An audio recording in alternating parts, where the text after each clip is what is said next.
I love you. We are starting another Zoom. Today we're in Dallas, Texas, with my close friend of, let's see, oh my goodness, at least 44 years, and I think I may be a little light on that one. Uh, Everything in his life, I've probably observed or heard about it. His name is Bruce McCoy. Good to have you. Herman, so great to see you. It just does my soul good to see you again. It really does. I've got to tell our audience, Bruce and I, back in the day when I had hair and it was very platinum blonde, he had a lot of hair, very platinum blonde. He was slim build. I was slim build, if you can believe that. And people would come to me and go, I love your singing. Or they would grab me at some banquet and say, I love your singing, Bruce. And then Bruce was fitted for a tuxedo in some place in Clearwater. He told me this, so I'm not making it up. Yeah. And he's fitted after he got fitted and everything, and he's going up to cash out. and the guy said, no. I love your program. Thank you so much. It's on me. And because he thought I was, or Bruce was Herman Bailey. So we were asked so many times, and finally we got to the place where we're not even telling them, I'm not Bruce. He's not telling them I'm not Herman. We just thank you. So, but you know what? They've got to be looking. I wish we had pictures that we could put, how they do them side by side. It's amazing. Here it is all of this time later, and we're together. Yeah, and you got better looking and I got ugly, but that's a whole other thing. But let me just say, so people don't think I'm just a freeloader, I told the guy, I showed him my credit card and said, now look, my name is Bruce McCoy. And he responded to me and said, listen, I don't care what your real name is. I know your stage name is Herman Bailey. And I got a retux. I tried to pay. He wouldn't let me. I mean, that makes the story better than ever right there. So great. Let me tell you, can I start with a verse? Yes, please. Because this is his latest book, Reluctant Peacemaker. And I've gone through it cover to cover. And in fact, it's 147 pages, 9 chapters. You could actually probably get on a long flight and finish the book on the airplane. So it is a excellent written, and it's the kind of book, and every once in a while I get this kind, where your little bullet points on every chapter I want to keep. I mean, I don't know where you got all of them, but they are just fabulous, and they are worth the book. But let me start with this particular. And by the way, we're going to get into it. Your name is actually H.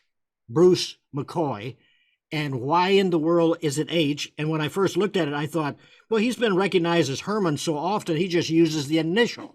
But there's a history. When I was reading the history behind that H, it's amazing. But let me start with this. It's on page 21 in Bruce's book, okay? God has given us the ministry of reconciliation and has committed to us the word of reconciliation, 2 Corinthians 5:18 through 19, New King James Version. That kind of brings us to why you wrote this book. Yes, sir. It is. I served as alumni director for Southwestern Seminary for several years. And I was in helping some of our alums, they'd always say, Dr. McCoy, you ought to write a book. Well, I finally did. And what I love to tell people, when you talk about my name, I come from a family that I know what it is to not fit in. In my family, I'm the third of 5 children, including my parents, Jim, Jean, John, Joyce, Jennifer, James, and Bruce. And so I was in the 1st grade. We had moved to a new school, and the teacher called the roll, and she was Mrs. Cranky Face. She had a rod, and she smacked it, no hello or anything. I had her. Yeah. She had this bun up there and all, and just was angry. And she pounded and said, not good morning, class. Her first words out of her mouth was, when I call your name, you say here. And so she got down to the M's, and she said, Howard McCoy. And I thought, wow, somebody here's got my last name. And she yelled it then again, Howard McCoy. Now, I don't know who he is, but he's in trouble now. And I was an introvert. I was a very quiet kid. She comes marching down to my desk with a rod, smack, smack, smack. When I call your name, you say here. My brother taught me how to get kicked out of school because I didn't like being there. I wanted to go back to the old school. So I pounded back on my desk and said, you call my name and I'll say here. And she goes, that's it. I'm going to get the principal. I jumped in the aisle, 6 or 7 years old, put my dukes up.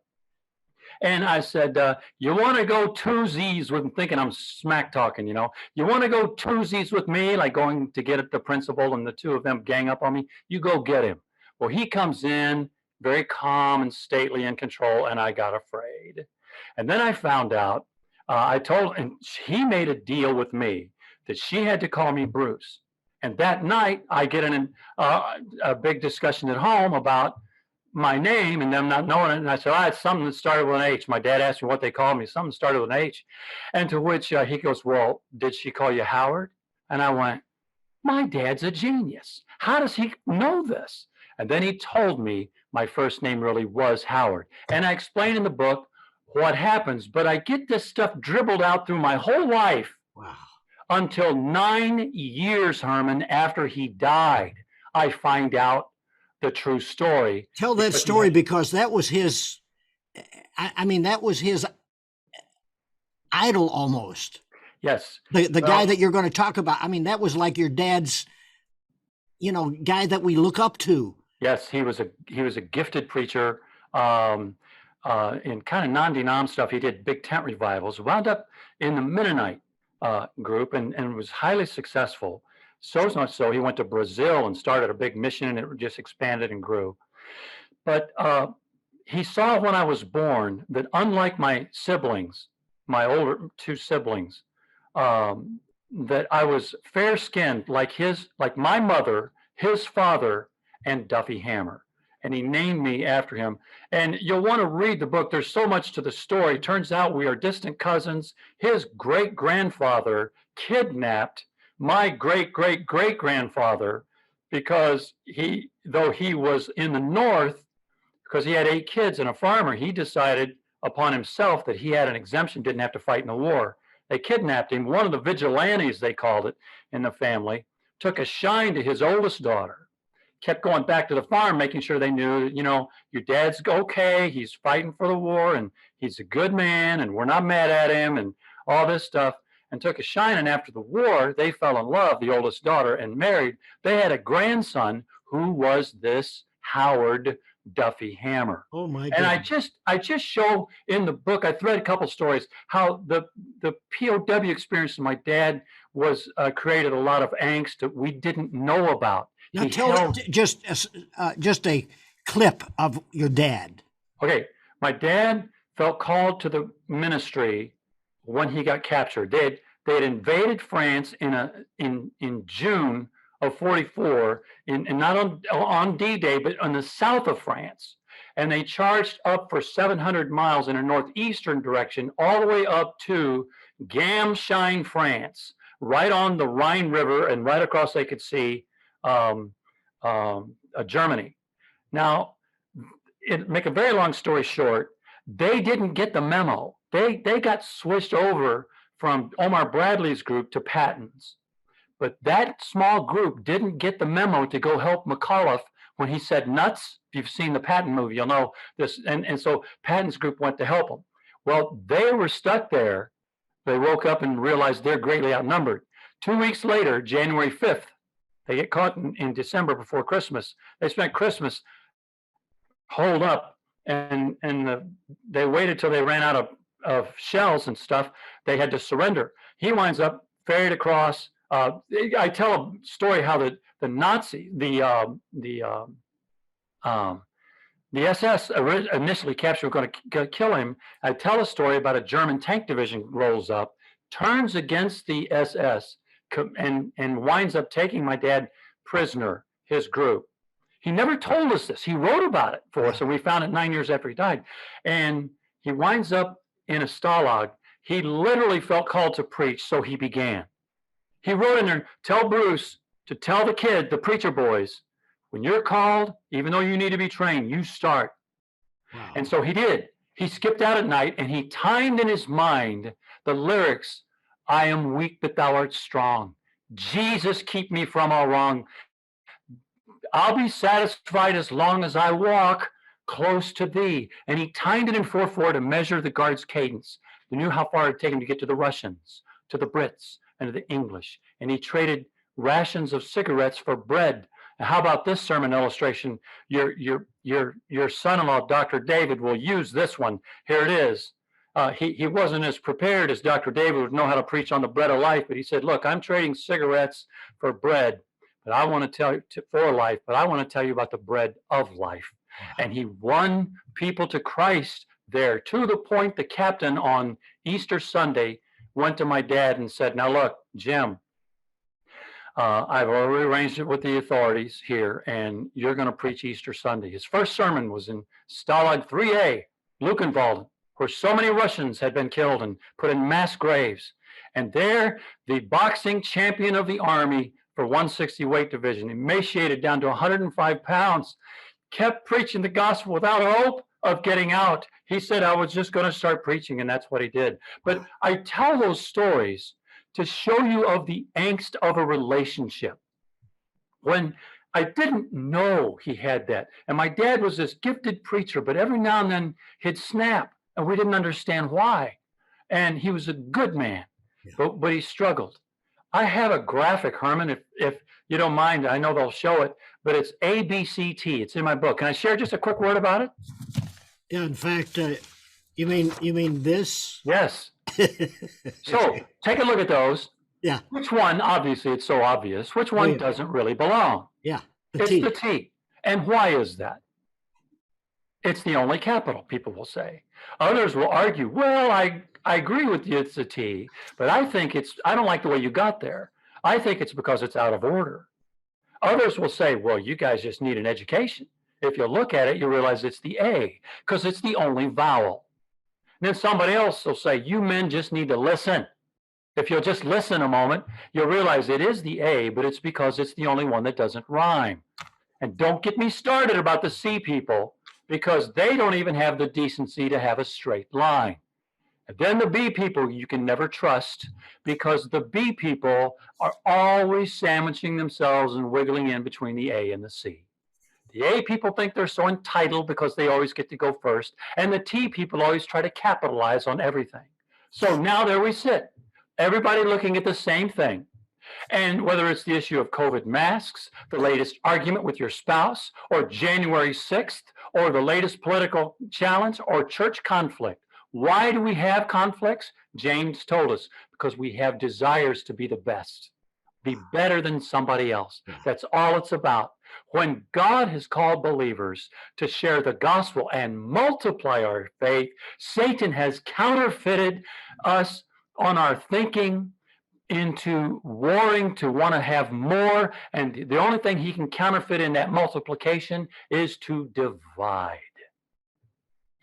And to think that all I knew you to be was a singer. I just got a short sermon right there.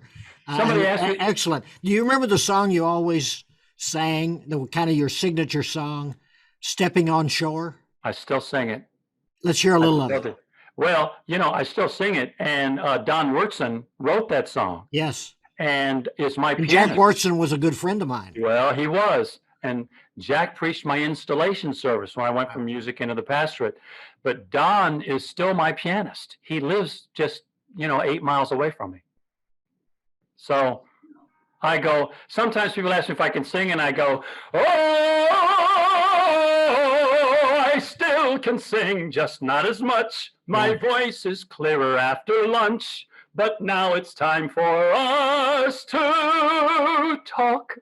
Isn't it amazing how the Lord moved you from singing to preaching? Well, Herman, all I wanted to be, when I got saved at age 17, even the dog could tell I was changed. I went into high school the next morning, and one of my buddies, I was about the size of his right leg. He was an all-state linebacker on the football team. Steve looked at me and goes, what happened to you? And I told him, and he just grabbed me and hugged me and wept with me. Wow. And when I got saved, I thought all I was to be was the singer an administrator for an evangelist. I just always saw myself as a second man Yeah. and wanted to do that. Yeah. And yet the And Lord you had the me do- gift. You had the gift. Because, I mean, think I about led it. a 200 God bass didn't put those choir. vocal cords in there for nothing. Well, I still sing, but even to this day, if I had a choice, concerts were never part of my Yeah. wiring. All I wanted to do was be that guy that sang the one song before. Now, when I do that, preachers love me. You know why? I'd like to say it's because of my voice, but really, they inevitably they might say, "Man, that song really touched me." But they always all say, "You know what I loved? You didn't talk." Wow. You know, I used to go to different meetings. My dad would go to all kinds of denominational churches.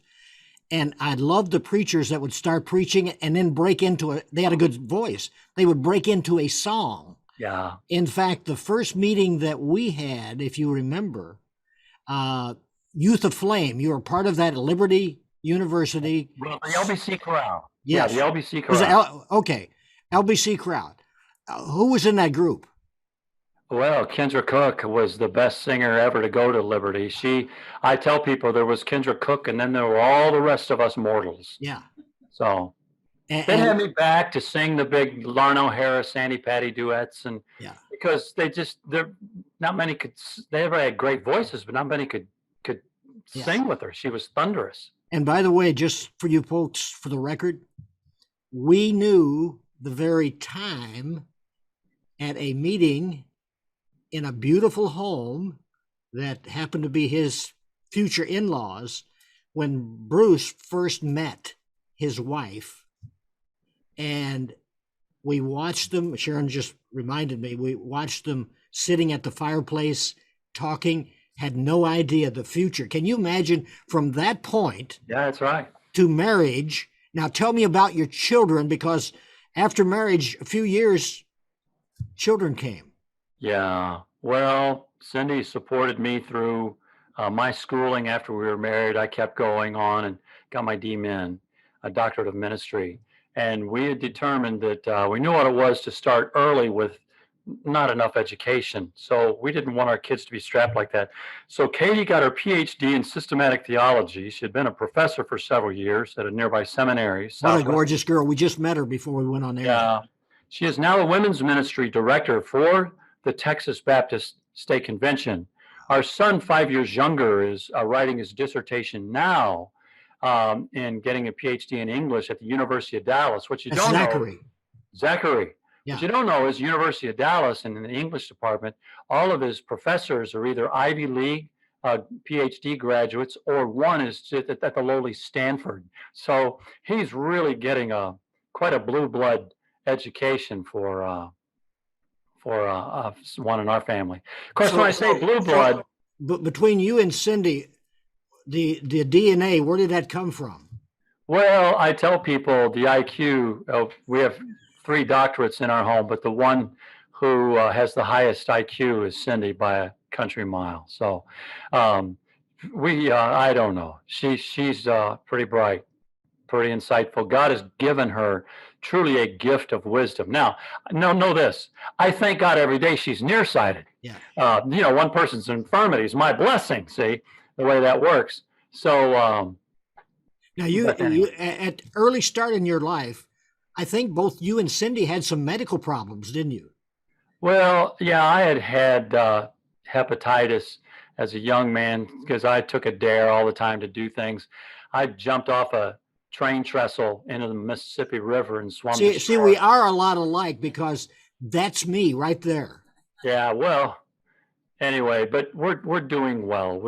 In fact, Herman, you've had health gurus on your programs. I'll tell you, we eat right, and we're just blessed. I probably am about 15 pounds lighter than when I moved away from Florida. I was 42 when I moved away, so I'm about 15 pounds less, and hopefully in the right places. And you remember the Super 60s the Lord Oh yeah. led me to start? Oh, you were amazing. It was the largest senior adult ministry in the world. 1,500.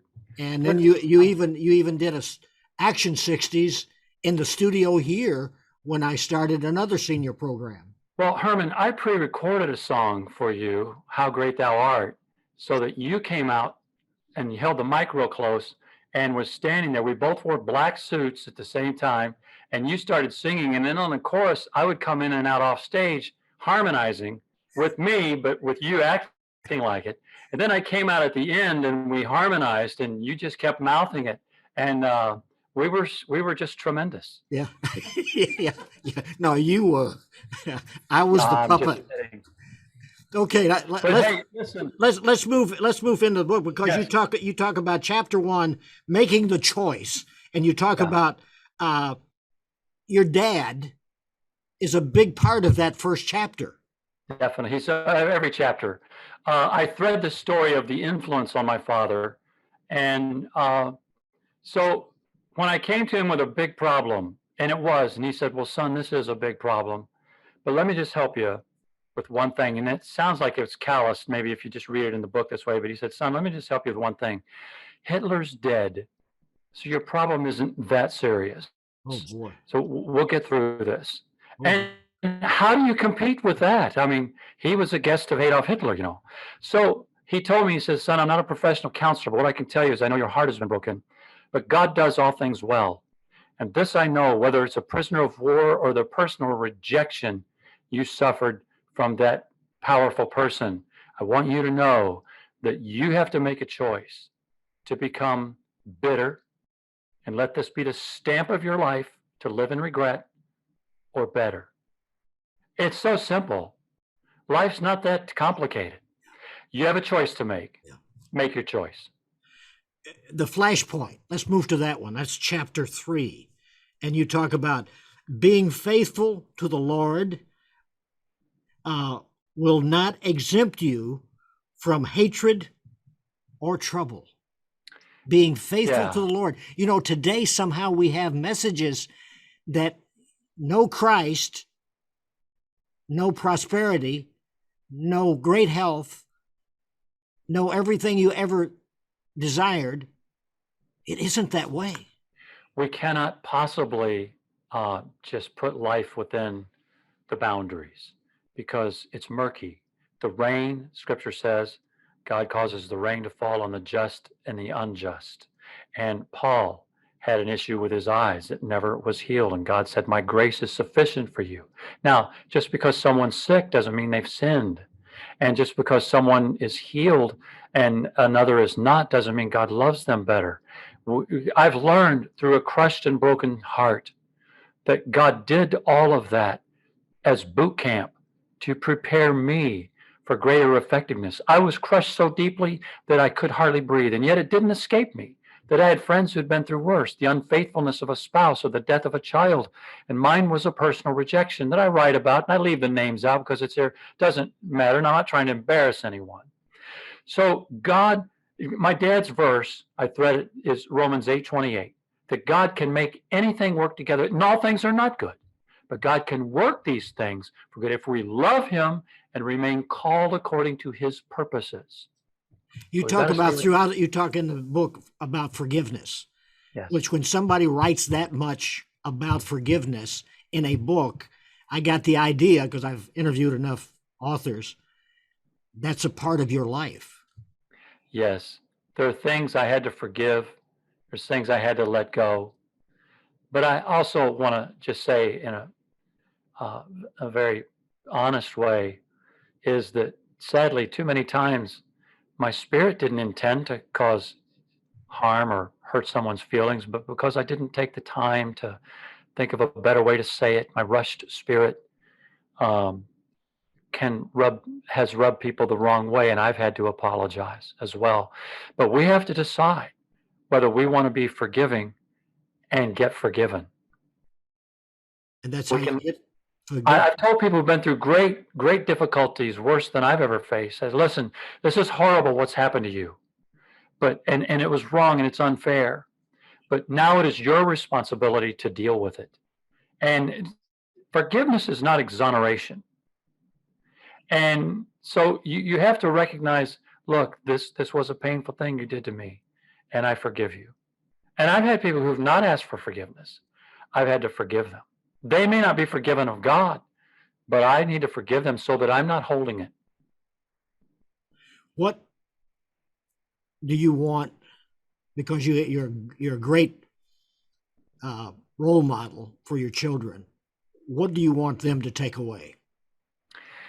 I want them and everybody who reads this book, there's a study guide in the back I want leaders of churches to get this book. I want active church members to get this book, because the study guide in the back, they can lead small groups to look. Our biggest problem is not deliverance from the isms and the hard right or the hard left or the latest political thing.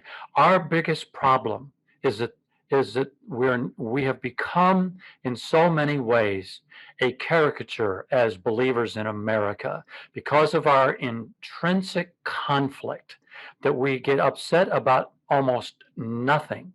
And we are not forgiven because we're holding on to bitterness. We need to become forgiving because we need, here it is, here's why I wrote the book, is because we need the gospel to go forward. Now, give me a couple seconds to tell you. Jesus prayed in John 17, Lord, may my disciples become one. May they who come after them, that's you and me, Herman, become one. Here's why. That the world might know you sent me. That the world might know that God the Father sent God the Son. That the world might know that Jesus is the Savior. That the world might know that it is true. That's why. Now, why did conflict start? We know Matthew 18, Bible scholars out there, is the chapter on conflict resolution. But do you recognize how when Jesus talked about that, he spoke of the gospel each time? He ended each portion in Matthew 18 about the gospel. But why did conflicts arise?